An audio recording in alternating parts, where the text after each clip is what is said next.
అప్పుల బాధలు వెంటాడుతున్నాయా? అయితే 6 JVR వారి జాతిరత్నాలు ధరించండి. హాయ్ హలో నమస్తే, నేను మీ కట్టకార్తి. మనతో ఉన్నారు సీనియర్ జర్నలిస్ట్ డివి శ్రీనివాస్ గారు. సార్ నమస్కారం. సార్ నమస్తే. Sir, Andhra Pradesh deputy CM Pawan Kalyan గారు ఒక కీలకమైనటువంటి అనుమానాన్ని లేవనెత్తారు. ఏదైతే సాక్షి ఛానల్లో అమరావతి మహిళల మీద, ఆంధ్రప్రదేశ్ మహిళల మీద చేసిన కామెంట్స్ ఉన్నాయో ఇవి వ్యవస్థీకృత నేరంగా కనపడుతున్నాయి అని మాట్లాడారు. కొద్దిగా వెనక్కి వెళితే పోసాని కృష్ణమురళి ప్రముఖ సినీ నటుడు ఈ మధ్యకాలంలో అరెస్ట్ అయ్యారు. ఆయన అరెస్ట్ అయినప్పుడు ఆయన ఇచ్చిన వాంగ్మూలం ఏంటంటే, ఏ మాటనా అవి నా సొంత కవిత్వం కాదు, మాకు స్క్రిప్ట్ వస్తుండేది, సజ్జల రామకృష్ణారెడ్డి గారు, భార్గవ్ గారు స్క్రిప్ట్ పంపించేవాళ్ళు, సాక్షి ఆఫీస్ నుంచి ఆ స్క్రిప్ట్ మాకు వస్తుండేది అని ఆయన వాంగ్మూలం ఇచ్చినట్టుగా గతంలో వార్తలు చూసాం. అంటే వ్యవస్థీకృత నేరం అనే పవన్ కళ్యాణ్ గారి మాటని, పోసాని కృష్ణమురళి గారు ఇచ్చిన స్టేట్మెంట్ని రెండు కలిపి చూసినప్పుడు, ఈ డాట్స్ రెండు కనెక్ట్ చేసినప్పుడు సాక్షి ఛానల్లో అమరావతి ప్రజల మీద, ఆంధ్రప్రదేశ్ మహిళల మీద చేసిన కామెంట్స్ ఏమవుతున్నాయో అవి కావాలని చేపించారు. అందుకనే కృష్ణంరాజు ఆ రోజు షోలో ఆ మాట అన్న తర్వాత ఇమీడియట్లీ అతన్ని ఆ షో నుంచి పంపించలేదు, కంటిన్యూ చేశారు. తర్వాత కొమ్మినేని శ్రీనివాసరావు గారిని ఉద్యోగం తీసేయలేదు, కంటిన్యూ చేశారు. వైఎస్ భారతి గారు కనీసం ఒక మాట మాట్లాడలేదు, పైగా ఖండించలేదు. ఆ ఛానల్కి ఎండీగా చైర్మన్గా ఆవిడ ఉన్నారు. మరి ఇవన్నీ చూసినప్పుడు ఎట్లా అర్థం చేసుకోవాలి? అంటే ఈ వ్యాఖ్యల వెనక కావాలని చేసిన కుట్ర ఉందా?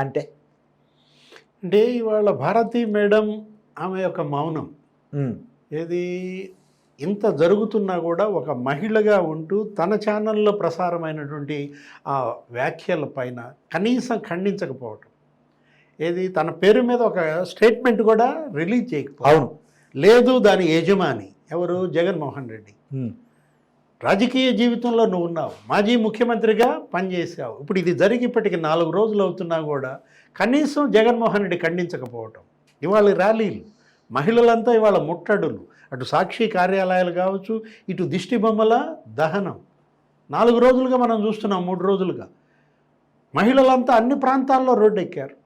వాళ్ళ ఆంధ్రప్రదేశ్ వ్యాప్తంగా అమరావతి మహిళలకి సంఘీభావం. ఇప్పుడు మీరు అన్నారు పవన్ కళ్యాణ్ నిన్న చేసిన ఆ కామెంట్, ఇది ఒక ఆర్గనైజ్డ్ కాన్స్పిరసీ, ఒక వ్యవస్థీకృత కుట్ర. ఎందుకంటే ఇవాళ అమరావతిలో అభివృద్ధి పనులు మళ్ళీ ప్రారంభమయ్యాయి.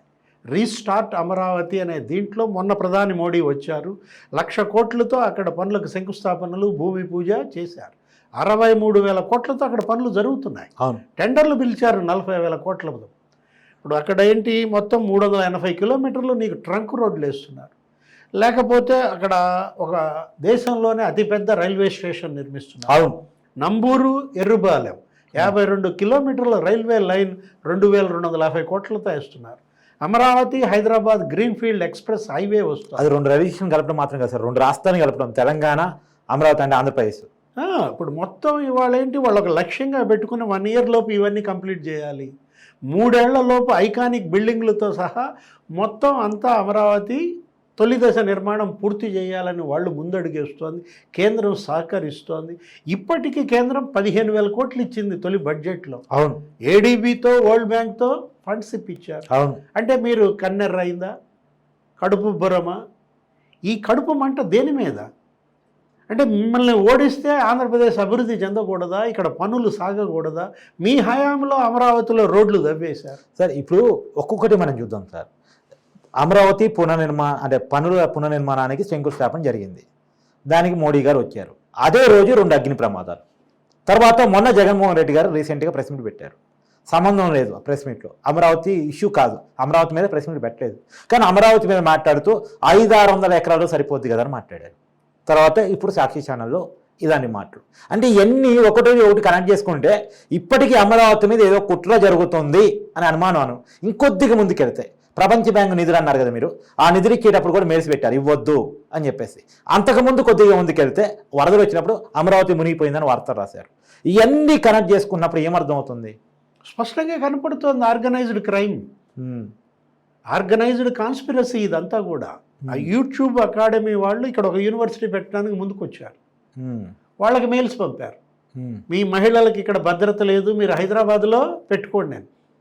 వరల్డ్ బ్యాంక్ మొన్న పంపిన మెయిల్స్ మీద విచారించింది.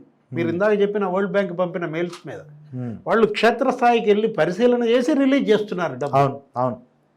అంటే ఏంటి, జగన్మోహన్ రెడ్డి ఒక ప్రాంతం మీద కక్ష కట్టాడా? అక్కడ తనను ఓడించారని పగ పెంచుకున్నాడా? ఇప్పుడు ఈరోజు డ్యామేజ్ అమరావతి అనే ఒకే ఒక నినాదంతో వెళ్తున్నారా? ఇప్పుడు ఒక అమరావతే కాదు, ఉత్తరాంధ్ర అక్కడ 2 లక్షల కోట్లతో ఇవాళ అక్కడ మొన్న ప్రధాని శంకుస్థాపన, పూజ. ఆర్సిలార్ స్టీల్ అక్కడ 1,65,000 కోట్లతో నీకు అక్కడ స్టీల్ ప్లాంట్. ఎన్టీపీసీ 1,50,000 కోట్లతో పెడుతోంది. అటు విశాఖపట్నం పూర్తిగా అభివృద్ధి అవుతుంది. టీసీఎస్ అక్కడికి వస్తుంది. ఆ ఉర్సాకు అక్కడ భూములు ఇచ్చారని యాగీ చేశారు. దాని మీద కూడా యాగీ జరిగిందా? ఇడ్లీకి రూపాయికి వస్తుంది, చంద్రబాబు ప్రభుత్వం ఎకరం ఇస్తుంది. వాళ్ళేమో 50 లక్షల ఎకరానికి కొన్నారు, 56 ఎకరాలు. ఎకరం ₹1,00,00,000 3.5 ఎకరాలు కొన్నారు. అంటే పదే పదే తను అదే అబద్ధాలు చెప్పడం ద్వారా ప్రజల్ని పొల్యూట్ చేయటం, ఇది దారుణం. ఇది మహిళల ఆత్మగౌరవాన్ని కించపరచడం. ఇప్పుడు నేను ఏమంటానంటే, కొమ్మినేని శ్రీనివాసరావు గారిని అరెస్ట్ చేశారు, కృష్ణంరాజు గారిని అరెస్ట్ చేయొచ్చు కాక చేస్తారేమో. తర్వాత వీరిద్దరితో కేసు వదిలిపెడతారా? భారతీ గారిని విచారణ పిలుస్తారా, పిలువరా? అంటే ఇప్పుడు ఈ కేసులో ఇప్పుడు మీరు అన్నారు వాళ్ళ కొమ్మినేని శ్రీనివాసరావుకి ఇచ్చినటువంటి ఆ స్క్రిప్ట్ ఏంటి, కృష్ణరాజుకి ఇచ్చినటువంటి ఈ రిపోర్ట్ ఏంటి, అతనంతటా అతను ఆ అధ్యయనం అది చూసి అతను తెచ్చుకుని చదివాడా, లేదు వీళ్ళే అతనికి ఇప్పించి చదివిచ్చారా? ఈ కేసులో ఇవాళ A1 కృష్ణరాజు, A2 కొమ్మినేని శ్రీనివాసరావు అవుతాడు, A3 ఆ ఎడిటర్ ధనుంజయ రెడ్డి ఎవరు అవుతారు, A4 ఎవరు? CMD channel chairman and managing director మీరన్నా భారతీ మేడం, A5గా దాని యజమాని ఎవరు? జగన్మోహన్ రెడ్డి. వీళ్ళందరినీ పిలిపించాలా, వీళ్ళందరినీ విచారించాలా? ఎందుకంటే సాక్షి ఇవాళ కావాలని మనం చూస్తున్నాం ఏ విధంగా ఈ ప్రభుత్వం మీద బురద జల్లుతోంది, ఎలా ప్రతి దాంట్లో అవినీతి కుంభకోణం అంటూ గగ్గోలు పెడుతోంది. ఈ ప్రభుత్వం ఇప్పటికి ఏర్పడి కేవలం సంవత్సరం, రేపు 12వ తారీఖుకి ప్రమాణ స్వీకారం చేసి సంవత్సరం అవుతుంటే సంవత్సరంలోనే అవినీతి కుంభకోణాలు జరిగిపోయాయని, ఇక్కడ అందరూ పారిశ్రామికవేత్తల్ని తరిమేస్తున్నారని, అది అసలు ఒక పత్రికేనా? ఇవాళ సాక్షి ఇవాళ బ్యాన్ సాక్షిగా వెళ్ళాలి. చెప్పారు ప్రెస్ కౌన్సిల్ కూడా ఇప్పటికే కంప్లైంట్ చేసినట్టున్నారు కదా.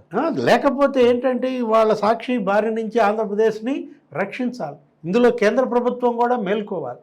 ఒక పత్రిక లేకపోతే ఒక ఛానల్ ఒక పార్టీకి కొమ్ము కాసటం ఇదెక్కడి ధోరణి? ఇప్పుడు ఆంధ్రప్రదేశ్లో ఇవాళ ఈటీవీ ఉంది, ఈనాడు ఉంది. కూటమి ప్రభుత్వం తప్పు చేస్తే అందులో రాయరా? ఎందుకు రాయరు సార్? ఎంతమంది మంత్రులు తప్పటడుగులు వేసినప్పుడు రాయలేదు? కుటుంబ సభ్యుల గురించి రాయలేదు, ఎమ్మెల్యేల గురించి రాయలేదు ఈనాడులో. ఇవాళ కూడా రాశారు. ఆంధ్రజ్యోతి, ABN ఇవాళ వాళ్ళు ఎంత ఈ ఏడాదిలో ఆ 2 ఛానల్స్లో 2 పత్రికల్లో ప్రభుత్వ వ్యతిరేక వార్తలు ఎన్నొచ్చాయి? అంటే ఎవరు ఇవాళ కొమ్ము కాస్తున్నారు? మీ సాక్షి పేపర్లో, సాక్షి ఛానల్లో జగన్మోహన్ రెడ్డికి వ్యతిరేకంగా ఒక్క వార్త చూసారా? ఆయన ఎప్పుడు తప్పులు చేయలేదా? ఆయన ఎప్పుడు అబద్ధాలు చెప్పలేదా? అంటే మీ పార్టీని ఇవాళ హైలైట్ చేసుకోవడం కోసం మీరు పేపర్ పెట్టడం. సార్ నేను 2 దశాబ్దాల జర్నలిజంలో ఉన్నాను. సరే, పార్టీ దురస్కరం, మీరు అన్నట్టు ఒక పార్టీ కోసం పేపర్ ఉండటం, ఛానల్ ఉండటం దురస్కరం. సరే పెట్టుకున్నారు, రాజకీయ భావజాలను ఎక్కించుకుంటున్నారు, అంతవరకు సరే. మీరు కూడా చాలా సీనియర్ జర్నలిస్టు. కొమ్మినేని శ్రీనివాసరావు గారు వ్యక్తిగతంగా నాకు పరిచయం, కృష్ణరాజు గారు కూడా వ్యక్తిగతంగా నాకు పరిచయం. కానీ పరిచయాలు వేరు, విషయం కక్కటం, చేయకూడని కామెంట్ చేయటం, లైవ్లో మహిళల్ని అవమానించటం, లేదు ఒక ప్రాంతం మీద ఒక ప్రజల మీద కక్ష కట్టినట్టు పదే పదే పదే పదే పదే నిందలు వేయటం. ఇప్పుడు టీడీపీ మీద వేసుకోమనండి, చంద్రబాబు నాయుడు గారి మీద వేసుకోమనండి, పవన్ కళ్యాణ్ గారి మీద వేసుకోమనండి, పొలిటికల్ కామెంట్స్. కానీ ఇదేంటి అసలు? దీన్ని జర్నలిజం విలువలు అంటారా? ఎక్కడి వరకు వెళ్తుంది మన జర్నలిజం? పాత్రికేయుల్లో నీకు తెలుసు కార్తీక్, తప్పు చేస్తాం, క్షమించమని అడుగుతాం. ఇప్పుడు ఎన్ని పేపర్లలో నీకు క్షమాపణ ఎందుకు వస్తుంది? చిన్నది, ఫలానా చోట తప్పు రాశాము, దీన్ని ఈ విధంగా దిద్దుకోగలరని విచారం వ్యక్తం చేస్తూ ఒక బాక్స్ గట్టే వేస్తారు. అవును. అంటే ఇప్పుడు ఇవాళ కొమ్మినేని శ్రీనివాసరావు క్షమాపణ అడగటానికి అభ్యంతరం లేదు అంటాడు. బేషరతుగా క్షమాపణ చెప్తున్నాను అనే పదం నీ నోటేమిట రాలేదు. ఆప్షన్ ఎక్కడుంది సార్? చెప్పాల్సిందే కదా. అంటే జగన్మోహన్ రెడ్డికి, భారతీ మేడంకి క్షమాపణ తెలియజేస్తున్నా, నా వల్ల మిమ్మల్ని మీ మీద విమర్శలు చేస్తున్నారని అంటాడు. అంటే ఈ జగన్ ఇవాళ కొమ్మినేని అతను పాత్రికేయుడా లేకపోతే వైఎస్ఆర్ కాంగ్రెస్ పార్టీ నాయకుడా? ఆ గీత చెరిగిపోయినట్టు కనపడుతుంది. నాకు అధికారం లేదు, నాకు శక్తి లేదు, నేను సామాన్యుడిని అంటే నువ్వు ప్రెస్ అకాడమీ చైర్మన్గా పనిచేశావు. అవును. 45 ఏళ్ళుగా పాత్రికేయుల్లో ఉన్నావు నువ్వు. నేను సామాన్యుడిని అంటే గతంలో ఎంతమంది ప్రెస్ అకాడమీ చైర్మన్లుగా పనిచేశారు కార్తీక్? అవును. పొత్తూరు వెంకటేశ్వరరావు లాంటి దిగ్గజాలు పనిచేసిన అకాడమీ వాళ్ళ పరువు తీశాడు. అవును. ఇప్పుడు దేవులపల్లి అమర్ ఉన్నాడు, చక్కగా ఇంట్లో కూర్చున్నాడు. ఎప్పుడెప్పుడన్నా మీలాంటి ఛానల్స్కి వచ్చేదో ఒక మాట, ఒక యూట్యూబ్ ఏదో ఇంటర్వ్యూ ఏదో ఇస్తున్నట్టున్నాడు. నువ్వు ఇవాళ రోజు షో చేస్తూ ఈ దుర్గంధం వెదజల్లుతూ ఇవాళ ఇంత చెడ్డ పేరు తెచ్చుకోవాల్సిన అవసరం ఉందా? అవసరం లేదు కదా. అదేమంటే నాకు 70 ఏళ్ళు అంటున్నాడు. ఏళ్ళు రాగానే సరిపోదా? బుద్ధి పెరగని ఏళ్ళు ఎందుకు? Thank you sir. Thank you.